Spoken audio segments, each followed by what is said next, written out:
Mi nombre es Pedro Balati, yo soy ingeniero agrónomo y soy docente de la Universidad Nacional de La Plata, trabajo en la Facultad de Agronomía. Además soy director del Centro de Investigaciones en Fitopatología, que tiene como una de las líneas importantes de trabajo el biocontrol. Este es el tema que hoy de alguna manera nos trae acá y sobre el cual quiero hablar, pero vayamos un poco al origen de esto. En realidad, lo que tenemos que pensar es que la producción de alimentos es algo crítico para la población, desde un punto de vista no solamente de la cantidad, de que alcance y de que llegue la población a acceder al alimento, sino además también a la calidad del mismo. Y la calidad está dada no solamente por sus componentes nutricionales, sino también por su bajo contenido, en todo caso, de moléculas sintéticas. Nosotros hablamos, los biólogos, yo no soy biólogo, soy agrónomo como dije, pero en definitiva los biólogos se habla mucho de la importancia de los centros de origen de las especies. ¿Y en dónde radica la importancia de los centros de origen de las especies? En que ahí se albergan todos los organismos que interactúan entre sí con las plantas cultivadas. Lo que estamos diciendo es que en ese ambiente tenemos una riqueza muy importante y muchas veces de las cuales no la vemos. A veces porque nos falta un poder de observación. En cualquier caso, lo que es claro que en un sistema natural, como sería cualquier ambiente de la Tierra, cuando el hombre no estaba allí, suceden eventos y sucesiones de poblaciones. ¿Qué es lo que ocurre? Por ejemplo, aparece una planta y ¿por qué están las mismas? Hay una comunidad de plantas y ninguna sobresale sobre la otra. Bueno, porque habitualmente el proceso es que cuando una planta comienza a estar en un número superior, desarrollan justamente los organismos que se nutren de ella. Y cuando hacen eso, en realidad la parasitan y la van a matar, o van a disminuir su número, o van a hacer que se reproduzca menos. En definitiva, lo que va a tender es que vuelva al clímax y que ese número de plantas vuelva a reducirse. Esto pasa en todos los órdenes y pasa también cuando las plantas, por ejemplo, desarrollan enfermedades.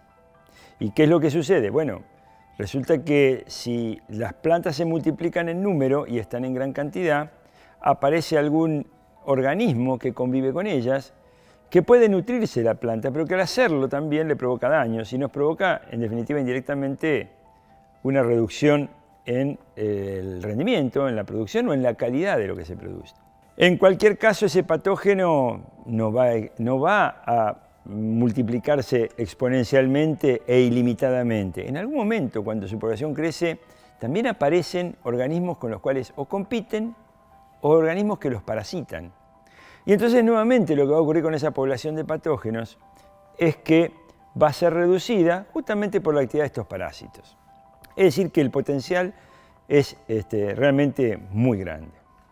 Por ese motivo, existe en la comunidad científica, en la Argentina y en el mundo en general, una visión de que hay que desarrollar ese potencial que está en la naturaleza para controlar patologías con mecanismos naturales, algunos de los cuales consisten en utilizar directamente a organismos que compiten entre ellos, que compiten con los que provocan enfermedades, u organismos que por su metabolismo o por lo que hacen, en realidad promueven el crecimiento de esa planta. Y a veces no nos damos cuenta, pero estamos entre plantas y vemos que alguna es más grande que otra, y no nos ponemos a pensar a qué se debe eso. Pero en definitiva, ocurre por este tipo de interacciones.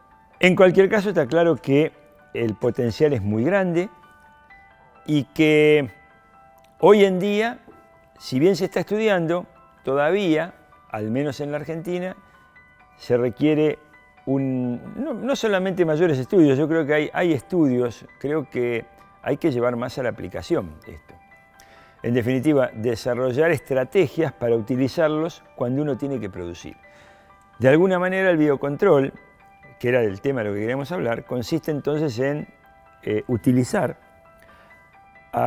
la potencialidad que está en cualquier ambiente, que puede ser de distintos organismos, y muchos de ellos lo que se destacan porque en realidad inhiben el crecimiento de otros. Y cuando hacen esto lo hacen porque producen algo que los inhiben. Tricoderma es un hongo que se encuentra en el suelo. Todos los suelos del planeta tienen tricoderma.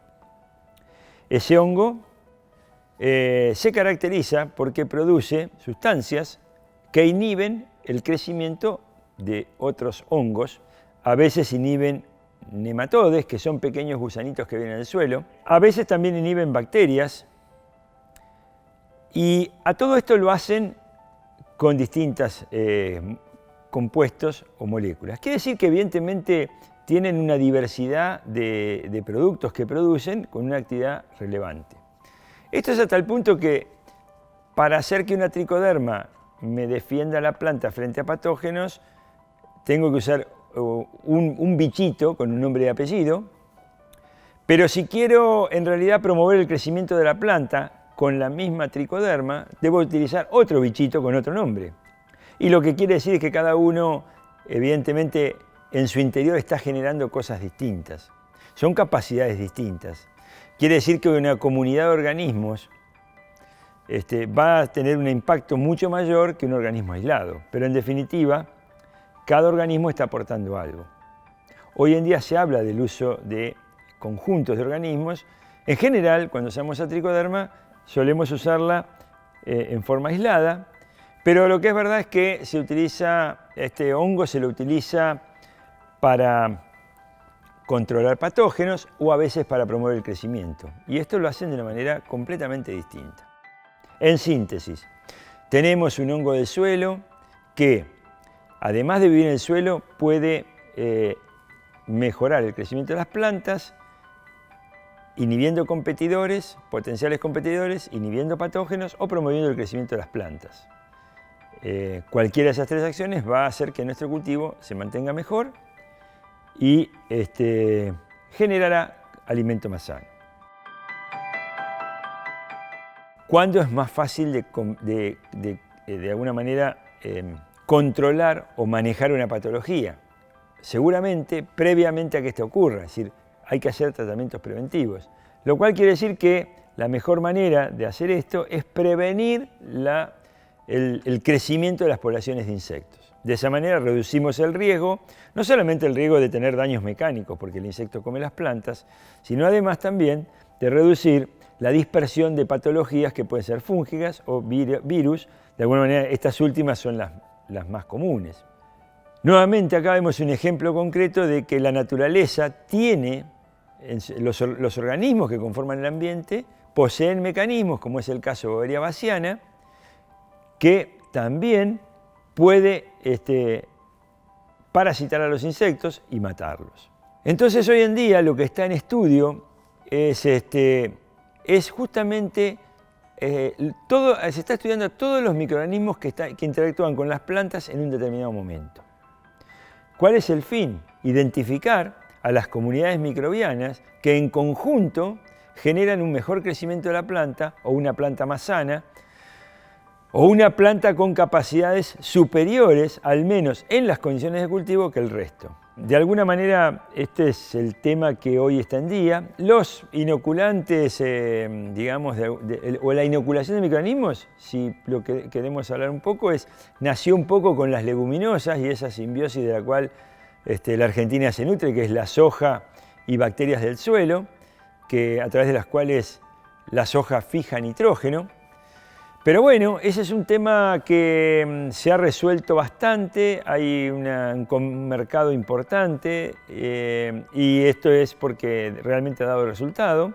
Y por eso hay que mirar a estas otras herramientas como desarrollo futuros para que también imponerlos en el mercado y hacer que el uso de los bioinsumos crezca en la producción.